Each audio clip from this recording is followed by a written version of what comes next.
The great chamber of the Galactic Council floated in the blackness of space like a frozen city made of glass and light. It was built on Aethanus Prime, a station so large that it had its own weather. Clouds formed under its roof. Rain fell on its gardens. And inside its central hall, 4,200 species gathered to argue, trade, and pretend they were equals. They were not equals. Everyone knew it, but no one said it out loud. Ambassador Ilara Voss walked through the human section of the hall. It was small.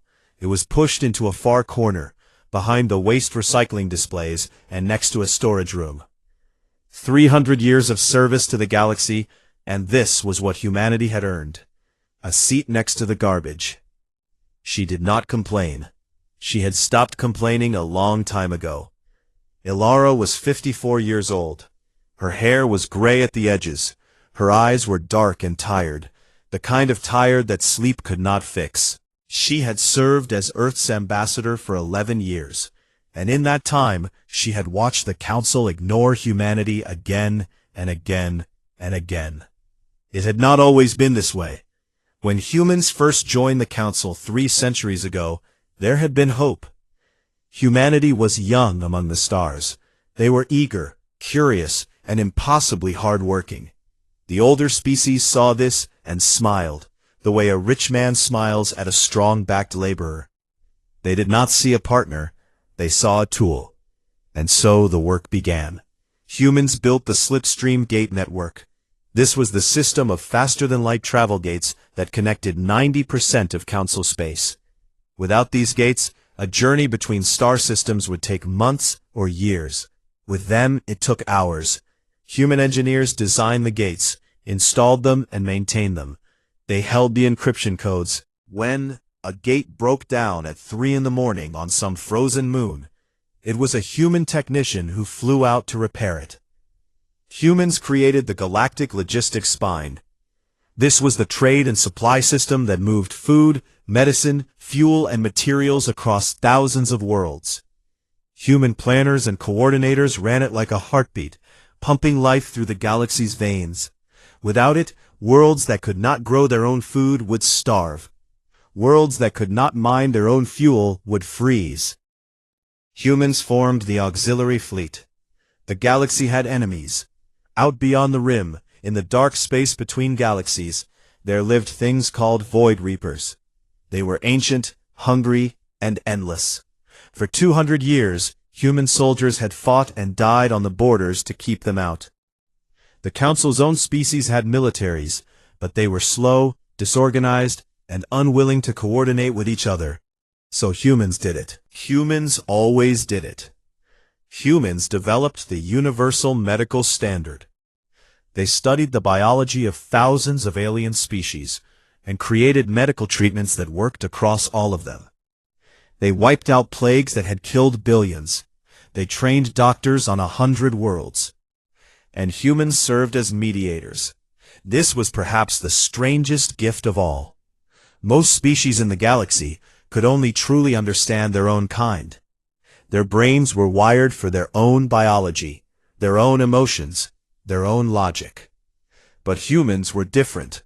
Humans had a strange and powerful ability to feel what others felt, even when those others had 6 legs, or no face, or thoughts made of electricity. The galaxy had a word for this. They called it empathy, and no species had more of it than humans. All of this humanity gave, and in return, the galaxy gave them 1 vote out of 4,200. 1 voice in a roaring sea.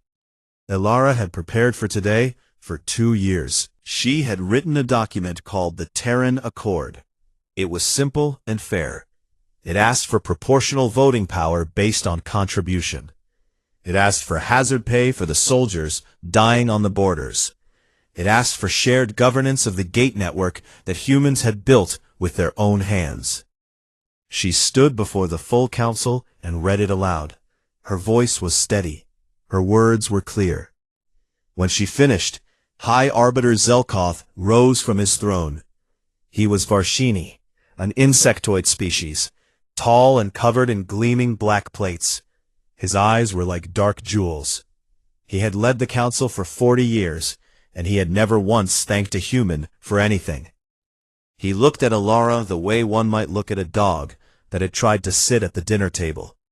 "The council acknowledges the petition from the human delegation," he said, his voice clicking and buzzing through the translators. "And the council finds it without merit. Humanity serves an important function, but functions do not govern. A tool does not tell the hand how to grip." Laughter filled the chamber. 4,000 species, and most of them laughed. Alara stood very still. She let the laughter wash over her like cold water. She had expected this. She had planned for this. In a way, she had hoped for this, because it made what came next easier. In the back of the hall, a young Cathari diplomat named Talus Wren did not laugh. The Cathari were small, fox-like people with large ears and golden eyes. Talus had studied human history. He had read their literature, listened to their music, walked their cities during a diplomatic visit to Earth. He understood in a way that most of the galaxy did not, that humans were not tools. They were the foundation, and you do not mock your foundation. He watched Alara's face and felt something cold move through his chest. She was not angry. She was not sad. She was calm. Perfectly and completely calm. And that terrified him more than anything.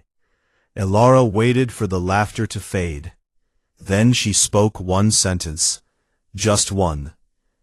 "Then we will no longer be useful." The words hung in the air. A few delegates frowned. Most did not even hear her. They had already moved on to the next item on the agenda. Alara turned and walked out of the chamber. She pulled a small device from her coat and typed a single coded phrase. The message traveled at the speed of light, through the gate network, across 1,000 relays, all the way to Earth. The message read, "Prometheus unbound." On Earth, in a deep bunker beneath the Rocky Mountains, a general read the message and closed his eyes for a long moment. Then he opened them, picked up a phone, and said, "Begin."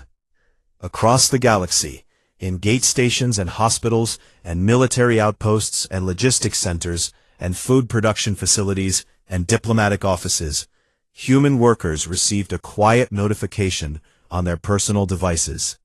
They read it. Some of them sighed, some of them cried, a few of them smiled. Then, one by one, they began to log out. On Athonis Prime, Talus Wren stood at an observation window and watched the stars. He did not know what was coming, but he could feel it, the way an animal feels a storm before the sky has even changed. Somewhere far away, the lights on a slipstream gate flickered. Then another. Then another. The galaxy did not notice. 72 hours after Ambassador Alara Voss walked out of the council chamber, the largest organized withdrawal in the history of the galaxy began. It was not an attack. There were no weapons fired, no angry speeches broadcast on every channel, no declarations of war. It was something far worse. It was silence. The Terran Consolidated Republic had been planning this for over a century. They called it Operation Prometheus Unbound, and it was not a weapon. It was a door. Humanity was simply walking through it and closing it behind them. On the gate station orbiting Vareth 7, a human engineer named Mara Chen finished her shift. She had worked at this station for 9 years.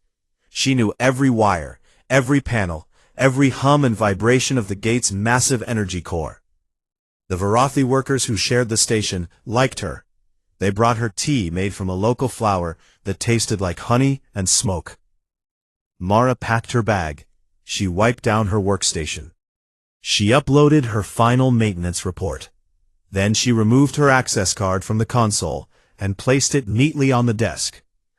A Varathi technician named Grull watched her with confusion. "Where are you going?" he asked. "Home," Mara said. "When will you be back?" "I won't," she said softly. Then she walked to the docking bay, boarded the last human shuttle, and left. Grawl stood alone in the control room and looked at the console. He had never been trained on the core systems. None of the Varathi had. That had always been human work.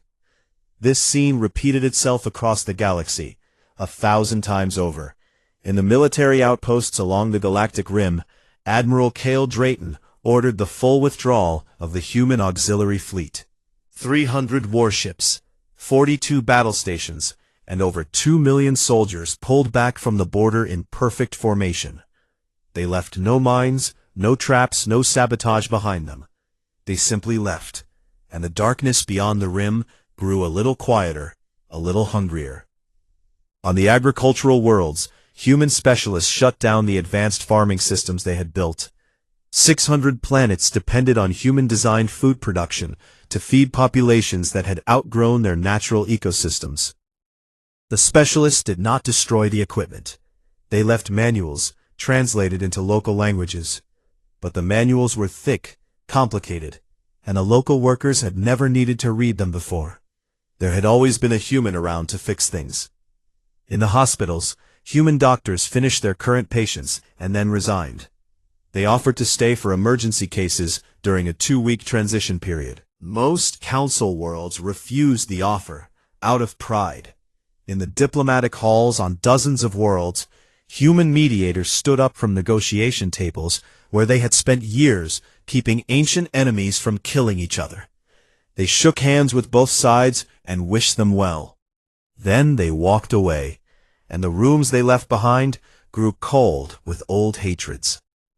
The Council's reaction was exactly what Alara had predicted. High Arbiter Zelkoth called an emergency session and dismissed the withdrawal as what he called a tantrum. "The humans are emotional creatures," he said to the assembly. "They will return when they realize how much they need us." Several elder species agreed. The Drethal, a proud reptilian race with a civilization 10,000 years old, declared that they had managed their own gates and armies long before the humans came. They could do it again. The Varshini passed a resolution condemning humanity's departure as an act of abandonment, and voted to freeze all human assets held in council banks. They were punishing an empty chair. Not everyone was so blind. Talus Ren, the young Cathari diplomat, stood before a small gathering of minor species and begged them to listen. "You do not understand," he said, his golden eyes wide with fear. "The humans are not a department. They are not a service provider. They are the skeleton of this galaxy. Everything hangs on them. When they go, everything falls." The representatives of the minor species shifted uncomfortably. A few nodded. Most looked away. No one wanted to believe the small fox-like alien. Believing him meant admitting they had been fools. On the final day of the withdrawal period, Ambassador Voss made one last broadcast. It was sent through every communication channel in Council space. Every station, every ship, every world with a receiver heard her voice. She did not shout. She did not cry. She spoke calmly, the way a teacher speaks to a student who has failed to learn a simple lesson.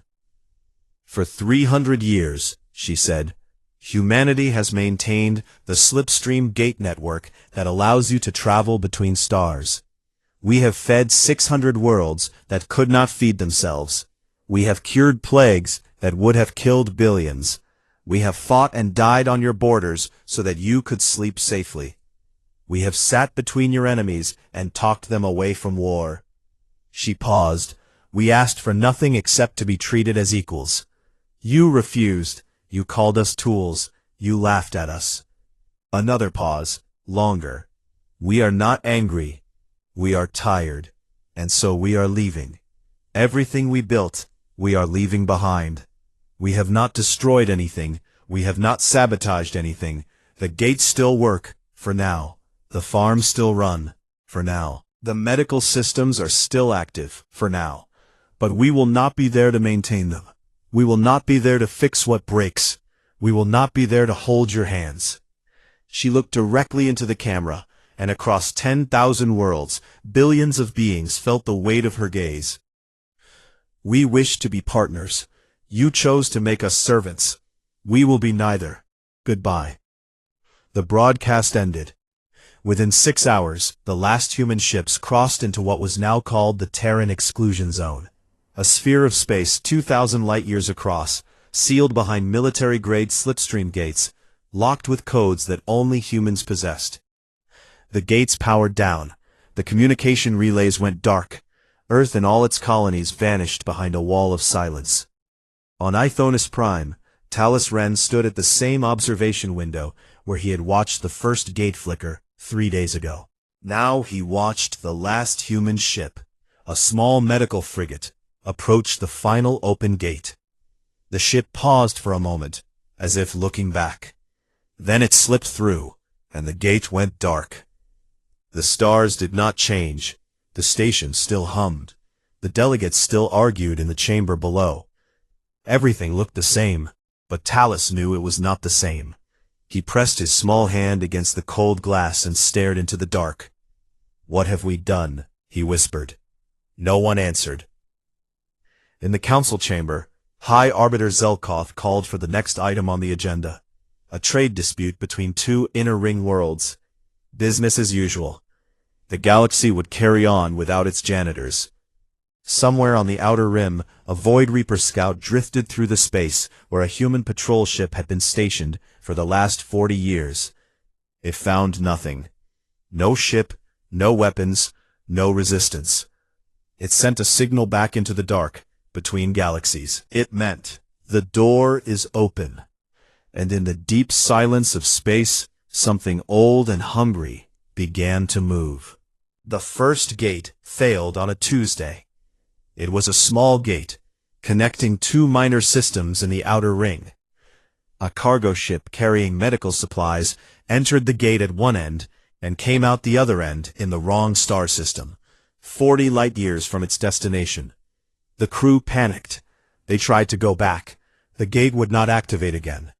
The Council's technical office sent a report to Ithonus Prime. The report was marked as low priority. By the end of that first week, 37 gates had failed. Some simply stopped working. Others sent ships to random coordinates. 2 ships were never found. The families of those crews would never know what happened to them. The Varshini Technical Corps, the best engineers among the elder species, were sent to repair the gates. They studied the systems and found them incredibly complex.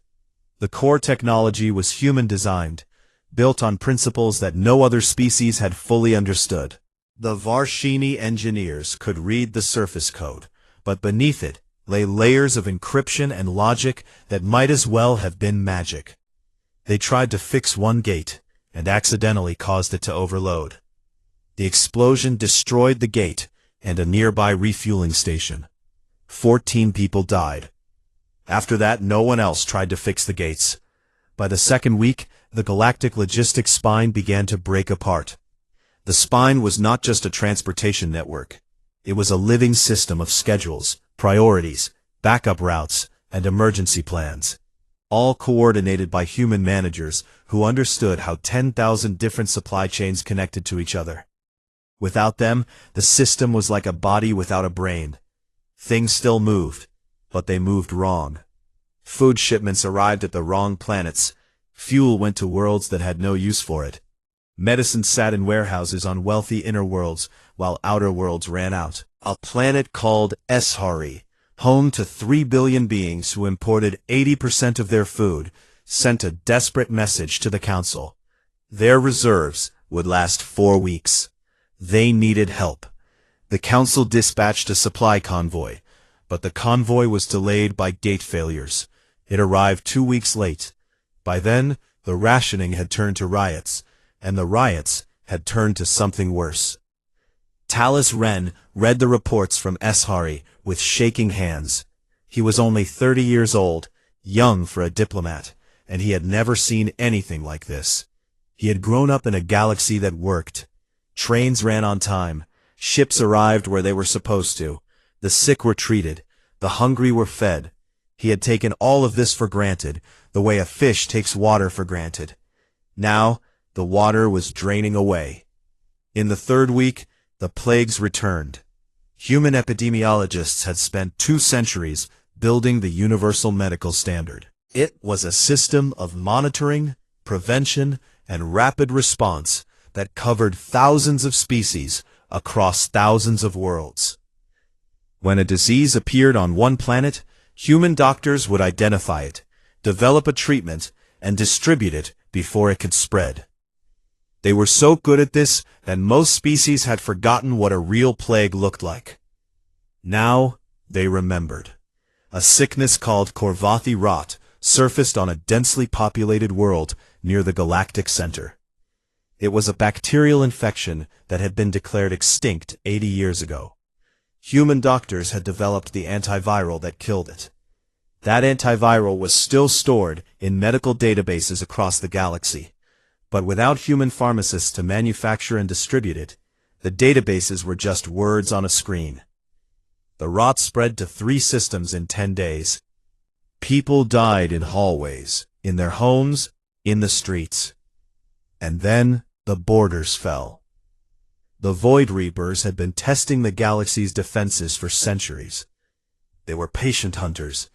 They would send scouts, probe the lines, and retreat when met with force. For 200 years, the human auxiliary fleet had met them with force every single time.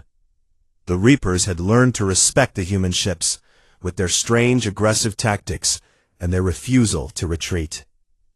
Now the human ships were gone, and the Reapers knew it. They came through the border like water through a broken wall. The first attack hit a frontier world called Ash Velen. The planet's own defense force, a small fleet of outdated ships, fought bravely and was destroyed in 40 minutes. The Reapers landed and did what Reapers do. The less said about that, the better. Refugees fled inward, but the gates were failing and the ships were slow. Millions of people drifted in deep space, waiting for rescue that might never come. The economy collapsed next. The galactic credit system, humanity's design, ran on servers that were maintained by human technicians. Without maintenance, the servers began to glitch. Transactions failed. Accounts showed wrong numbers. On some worlds, the entire banking system simply froze. People woke up one morning and found that their money no longer existed. Wealthy core worlds began hoarding everything: food, fuel, medicine, weapons. They closed their gates to refugees. They turned away cargo ships from desperate outer worlds. The galaxy was splitting into islands of survival, surrounded by oceans of chaos. And then the wars began. The Varshini and the Drethal had hated each other for 6,000 years. It was an ancient grudge, rooted in a territorial war fought before humans had even discovered fire. For the last century, human mediators had kept the peace between them through patient, exhausting diplomacy. Every year, human diplomats sat in a room with both sides and talked him down from the edge. There were no human diplomats anymore. The fighting started with a border dispute over a mining system. It escalated within days to a full naval engagement. Both sides had powerful fleets. Both sides had old anger. Within a month, the war had killed 4 million people and showed no sign of stopping. 12 species formally withdrew from the Council. The Council itself fractured into 3 competing blocks, each claiming authority, none possessing it. High Arbiter Zelkov tried to hold things together. He gave speeches. He called for unity. He threatened. He begged. He reasoned. None of it worked. He left the council chamber for the last time, walking down the same corridor where Elara Voss had walked weeks before. The irony was not lost on him. Talus Ren watched it all. He slept 2 hours a night. He ate when he remembered to. He worked with a small group of minor species, the Cathari, the Pelori, the gentle Umi, to create a survival network. They shared food, medicine, and information. They tried to keep the lights on. But it was not enough. It was never going to be enough. Talus was smart enough to see the truth that the elder species refused to accept. The galaxy had not lost a workforce. It had lost the one species that saw all of these systems, all of these worlds, all of these different and difficult peoples as one connected family. Humans did not just maintain the machines. They maintained the idea that the galaxy was worth maintaining.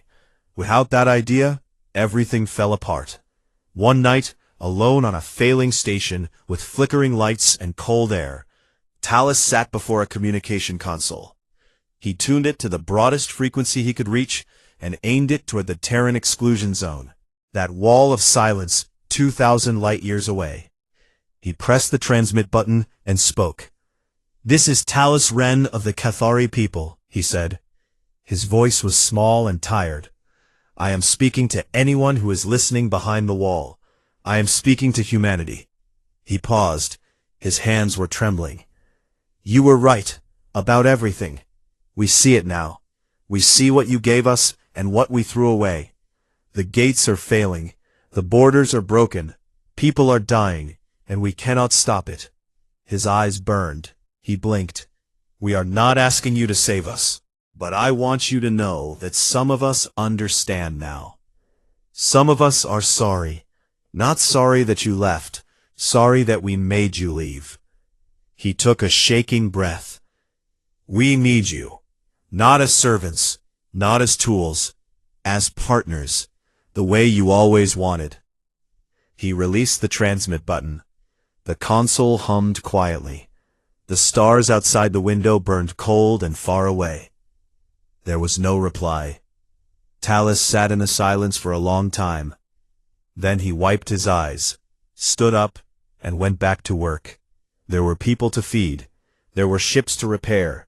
There was a galaxy to try to hold together with bare hands and hope. But the silence from behind the wall stayed with him, heavy as a stone in his chest, and he wondered if anyone had heard him at all. 6 months after the withdrawal, the galaxy had a new name for the time it was living through. They called it the Long Dark. The Slipstream Gate network was now operating at less than 30%. Entire regions of space were cut off from each other.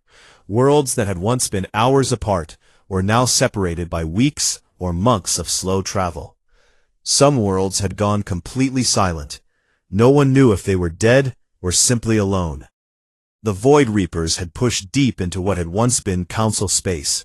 They moved slowly, but they never stopped. Every world they touched was emptied. Refugees filled the space lanes, drifting in ships that were running out of fuel, running out of food, running out of hope. The wars between the elder species burned on. The Varshini-Drethal conflict had drawn in 6 other species.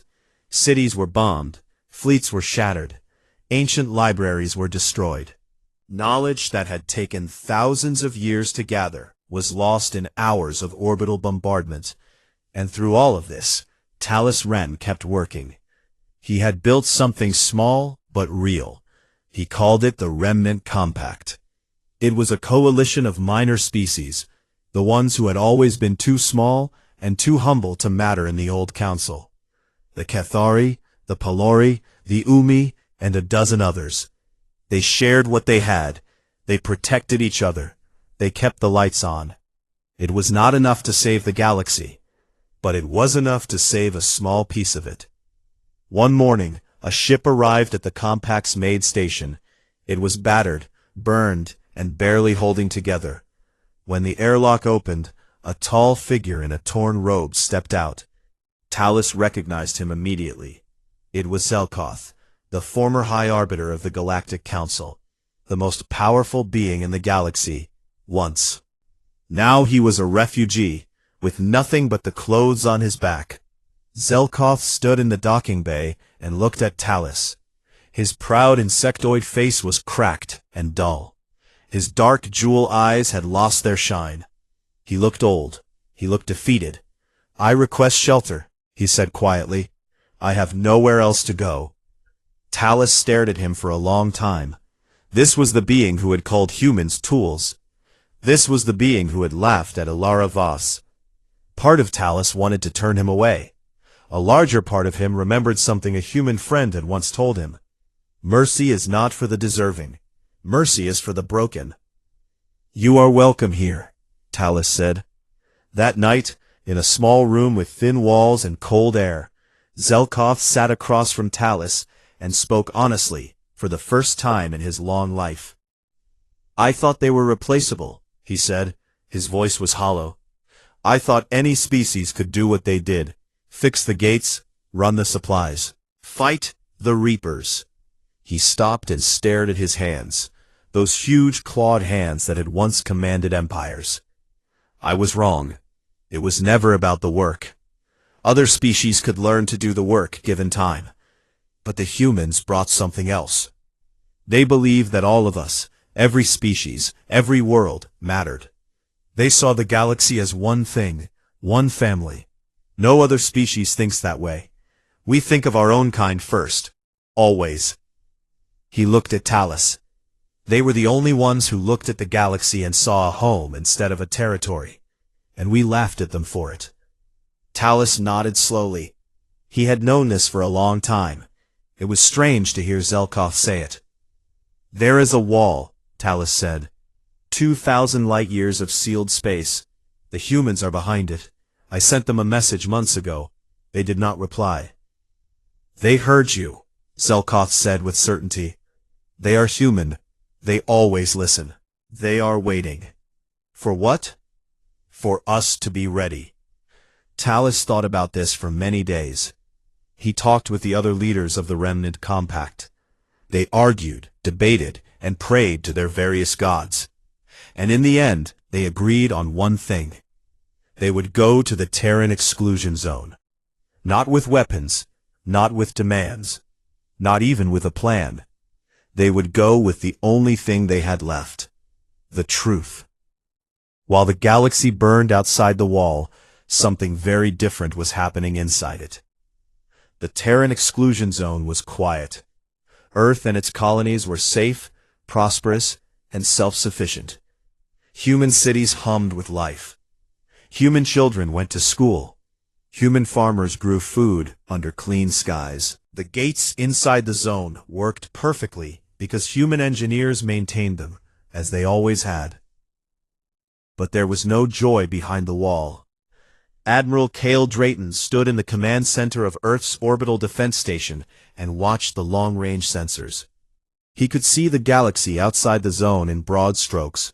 The failing gates, the spreading darkness of Reaper territory, the flashes of war between former allies. He watched it the way a firefighter watches a building burn from across the street, unable to move, unable to look away. His officers were silent. Many of them had served on the border for decades. They had friends out there, people they had fought beside, eaten with, laughed with. People who were now dying while they sat safe behind a wall. Sir, a young officer said one evening, we're picking up distress signals from the Ashari system. Civilian transports, families. They're asking for help. Log it, he said. We log everything. The officer hesitated. Sir, some of those ships have children on them. I know, Drayton said. His voice cracked on the second word. Log it. The logs grew longer every day. On Earth, protests had begun. Thousands of people marched in the streets of every major city.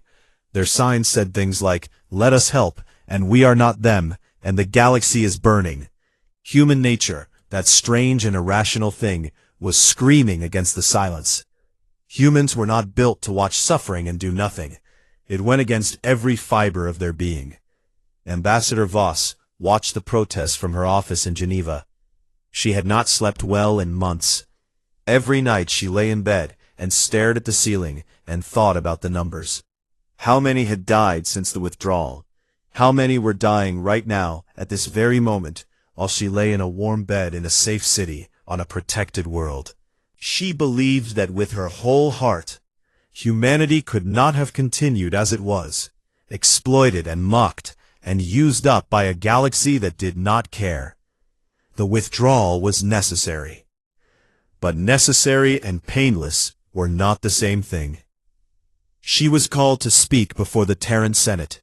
The chamber was full. Every senator was present. The galleries were packed with citizens. The air was heavy with tension. Voss stood at the podium and spoke without notes. 300 years ago, we joined the galaxy with open hands. We built their roads, we healed their sick, we fought their wars, and when we asked to be treated as equals, they laughed at us. So we left, and I stand by that decision. We had to leave to save ourselves. She paused. The chamber was perfectly silent. But I did not bring us here to become something cold. I did not bring us behind this wall so that we could sit in comfort while others suffer. That is what they did to us. If we do the same, then we are no better than they were. She gripped the edges of the podium. Our strength was never our technology. It was never our military. Our strength was that we cared. We looked at a galaxy full of strangers, and we saw neighbors. We saw family. That is what made us human. And if we lose that, then we have lost more than any war could take from us. Her voice rose, not with anger, but with something deeper. If they come to us with open hands, we answer, not because they deserve it, because we deserve to be the kind of species that answers. The Senate voted that night. The result was unanimous. 2 days later, a fleet of mismatched ships appeared at the edge of the Terran exclusion zone. They were battered, burned, and barely holding together. Cathari ships, Pelori ships, Umi ships, and others. The remnant compact had crossed half a broken galaxy to get here. At the front of the fleet, in a tiny diplomatic shuttle with a cracked windshield, Talus Ren sat and stared at the dark wall of sealed gates before him. He pressed the transmit button and spoke. This is Talus Ren, speaking on behalf of the Remnant Compact. We have come to the people of Earth. He swallowed hard.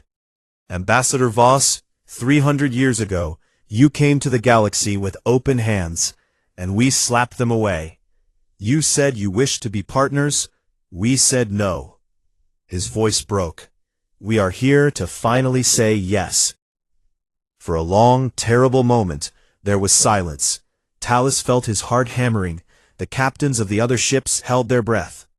Then, with a low hum that vibrated through the hull of every ship, the sealed slipstream gate at the edge of the exclusion zone powered up. Its massive ring began to glow. Soft blue at first, then brighter, brighter, until it blazed like a small star. A single ship emerged through the gate. It was a human diplomatic vessel, sleek and silver. Standing at the forward observation window, visible to every sensor and every camera, was Ambassador Ilara Voss. She looked at the ragged fleet. She saw the burns, the patches, the desperate repairs. She saw the faces of beings who had crossed a dying galaxy to say 2 words they should have said centuries ago. She took a slow breath. Then she opened a channel and spoke. Welcome. Let's get to work. The first thing they did was eat together. It was Talus Ren's idea. Before the treaties, before the war plans, before the engineering schedules and the medical missions, he suggested a meal. A simple one. Bread from Earth, fruit from Kethar, a sweet grain paste from the Umi homeworld, and a dark, bitter drink the Pelori brewed from tree bark. They sat in the mess hall of Voss's diplomatic ship, 30 beings from a dozen species, and they ate together. No one gave a speech, no one signed anything. They just sat and shared food and looked at each other, some for the first time, and understood that this was the beginning. Ilara Voss sat at the end of the table and watched. She held a cup of coffee in both hands and said very little. Beside her, Admiral Drayton ate bread with quiet, mechanical movements, the way soldiers eat when they know the peace will not last long. Across the table, Zelkov, the former High Arbiter, sat among species he had once considered beneath him. He ate what was offered and thanked the cook. It was a small thing. It was everything. After the meal, they began. The document they created was called the Athena Accords. It took 3 weeks to write, because every species had a voice, and every voice was heard. The Accords were built on a simple principle that the old council had never accepted. No species is above another, and every species contributes what it can. Humanity would share governance of all critical infrastructure. The gate network, the logistics systems, the medical standards, all of it would be jointly operated and jointly maintained. Human engineers would train apprentices from every member species. The knowledge would be spread wide, so that no single species could ever hold the galaxy hostage again, not even humanity. This last point was Voss's demand. Some of her own advisors argued against it. If humans shared their technical knowledge, they would lose their leverage. They would lose the one thing that had given them bargaining power. Voss shook her head. Leverage is what the old council was built on, she said. We are building something else. Talus Ren was named the first speaker of the compact, the leader of the new coalition. He accepted the role with trembling hands and a quiet voice. He was not a great orator like Zelkoth had been. He was not a commander like Drayton or a strategist like Voss. He was a small fox-like person who believed, deeply and simply, that different species could live together in peace. It turned out that this was exactly the kind of leader the galaxy needed. But peace had to be won before it could be kept. The Void Reapers had pushed deep into the galaxy during the Long Dark. They held dozens of systems. Millions of people were trapped behind their lines. Admiral Drayton assembled a fleet, but this time it was not a human fleet alone. For the first time in galactic history, ships from dozens of species flew in formation together under a unified command. The reclamation campaign lasted 14 months. It was brutal. The Reapers were ancient, and they did not give ground easily. The first battle at the Ash Velen system was a disaster. The Allied fleet was disorganized. Different species had different tactics, different communication systems, different instincts. Ships collided with each other. Orders were misunderstood. The fleet retreated with heavy losses. Drayton did not panic. He gathered the captains of every species on the flagship and spoke plainly. We are not going to win by being the same, he said. We are going to win by being different, together. Each of you knows how to fight in your own way. I am not going to change that. I am going to connect you. Cathari's scouts, small and fast, became the eyes. Drethal heavy cruisers, built like floating mountains, became the fist. Pelori electronic warfare ships jammed Reaper communications. Umi medical frigates, stationed behind the lines, saved thousands of lives. And human ships did what they had always done.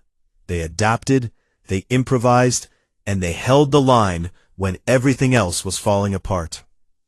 The second battle went differently, and the third, and the fourth. By the end of the campaign, the Reapers had been driven back beyond the galactic rim. They were not destroyed. They could not be destroyed. But they were pushed back, and for the first time, the border was defended not by humans alone, but by a galaxy that had learned to stand together. The rebuilding of the gate network took years. Human engineers worked side by side with alien apprentices on every station. The work was slow, because teaching is always slower than doing. More than once, a human engineer grew frustrated and wanted to just fix the problem herself. More than once, an alien apprentice made a mistake that cost days of work. But they kept going, and slowly, gate by gate, the network came back to life. Ships traveled again. Trade resumed.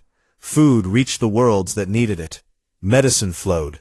The galaxy began to breathe. Not everyone was grateful. On some worlds, people blamed humanity for the collapse. They said the humans should never have left. They said the withdrawal was an act of cruelty, that humanity had known what would happen and had done it anyway. Protests burned on a dozen planets. The words "human killers" were painted on walls. Voss did not argue with them. She did not defend herself. When asked by a journalist whether she regretted the withdrawal, she was quiet for a long time. Then she said, "I regret that it was necessary. I regret every life that was lost. I will carry that weight until I die." But I will not apologize for refusing to be a slave. The journalist wrote the quote down and published it. Half the galaxy called her a monster. The other half called her a hero. She was neither. She was a tired woman who had made an impossible choice and lived with its consequences every single day. Drayton carried his own weight. He woke most nights from dreams of the border, dreams of the distress signals he had logged and not answered. He never talked about it. He just got up each morning and went to work. That was his way of surviving. Zelkoth found his own path. The former High Arbiter, who had once commanded the attention of 4,000 species, spent his remaining years working in refugee camps. He organized shelter. He distributed food. He carried boxes and cleaned floors and did the small, unglamorous work that needed doing. He never asked for forgiveness. He never made a public statement about his past. He simply worked, quietly and steadily, until his body gave out. When he died, 7 years after the withdrawal, Talus Ren gave the eulogy. He said, Zelkoth spent the first half of his life telling others what to do. He spent the second half doing it himself. I think he found more peace in the second half. The new council chamber was built on a station orbiting a neutral star. It was circular, not tiered. No species sat higher than any other. The seats were arranged in a ring, facing inward, so that every delegate looked at every other delegate. There was no throne. There was no back corner. There was no seat next to the garbage. At the center of the ring, set into the floor, was a simple metal plaque. Talus had asked Voss to choose the words. She had thought about it for weeks. 10 years after the withdrawal, the new compact held its first full assembly. 2,000 species attended, a smaller number than the old council, but a more honest one. Every species present had chosen to be there. Every species present had signed the Athena Accords.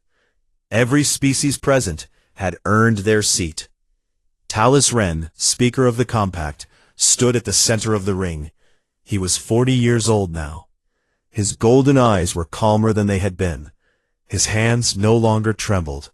He had seen the worst the galaxy could offer, and he had helped build something better from the wreckage. He looked around the chamber, at the faces of beings he had come to know and trust. He saw old enemies sitting side by side.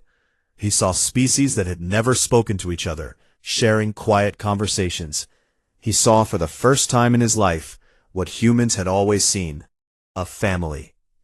He looked down at the plaque in the floor and read the words aloud. The stars do not shine for one species alone.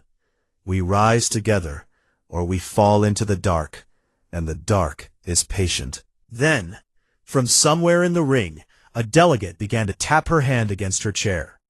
It was the Umi way of showing respect. Another joined her, then another. Then the Kethari began their low humming sound, and the Pelori clicked their tongues, and the Drethals stamped their feet, and each species added their own voice, until the chamber was filled with a sound that had never been heard before in the history of the galaxy. The sound of everyone together. Alara Voss was not in the chamber that day. She had retired from public life the year before. She lived in a small house on the coast of what had once been called Portugal, on Earth. She spent her days reading, walking on the beach, and watching the ocean. Sometimes old colleagues visited, sometimes she was alone. She preferred the alone days, though she would never admit it. On the evening of the assembly, she sat on her porch and watched the sun set over the Atlantic. Her communicator buzzed. She looked at the screen. It was a message from Talus. It said, "They applauded the words on the plaque. All of them. I wish you could have heard it." She read the message twice. Then she set the communicator down and looked at the sea. Far above her, beyond the atmosphere, beyond the moon, beyond the edge of the solar system, the slipstream gates hummed with light and life. Ships moved between stars. Doctors healed the sick on distant worlds. Engineers maintained the roads between civilizations. Soldiers watched the borders, side by side, 100 species looking outward into the dark together. And on the very edge of the galaxy, where the stars thinned out and the void began, a small patrol ship drifted quietly through the black. It was a human ship, but its crew was mixed now. A human captain, a Cathari navigator, a Drethal gunner, a Pelori communications officer. They did not speak much. They watched the dark together, and the dark watched back. And for now, for this moment, the light held. Elara Voss finished her tea. She went inside. She closed the door. Outside, the stars came out, one by one, the way they always had and always would, burning in the silence, patient and eternal, waiting for whatever came next.